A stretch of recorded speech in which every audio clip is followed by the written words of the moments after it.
నెల్లూరు జిల్లా శ్రీ మల్లికార్జున స్వామి కామాక్షి తాయి దేవస్థానంని కర్ణాటక ప్రభుత్వ గౌరవ శాసన మండలి సభ్యులు శ్రీ ప్రకాష్ రాథోడ్ గారు బుధవారం నాడు ఉదయం శ్రీవార్లను దర్శించుకున్నారు.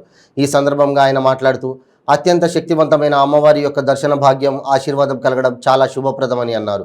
దేవస్థానం చైర్మన్ శ్రీ పుట్టాలక్ష్మి సుబ్రహ్మణ్యం నాయుడు గారి ఆధ్వర్యంలో ఆలయ ప్రాంగణం పరిశుభ్రత, ఆలయ అభివృద్ధికి అద్భుతమైన కృషి చేశారన్నారు.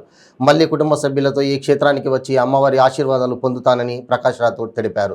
ముందుగా దేవస్థాన చైర్మన్ శ్రీ పుట్టాలక్ష్మి సుబ్రహ్మణ్యం నాయుడు గారు అతిథులను ఆలయ మర్యాదలతో స్వాగతించి శ్రీ స్వామి అమ్మవార్ల దర్శనం కల్పించి ప్రత్యేక పూజలు చేయించారు. అనంతరం అతిథులను శేషవస్త్రంతో సత్కరించి తీర్థప్రసాదంలో అందజేశారు. ఆలయ అర్చకులు అతిథులకు వేదాశీర్వచనం అందజేశారు. వీరితో పాటు మరికొంతమంది ప్రముఖులు శ్రీవార్లను దర్శించుకున్నారు.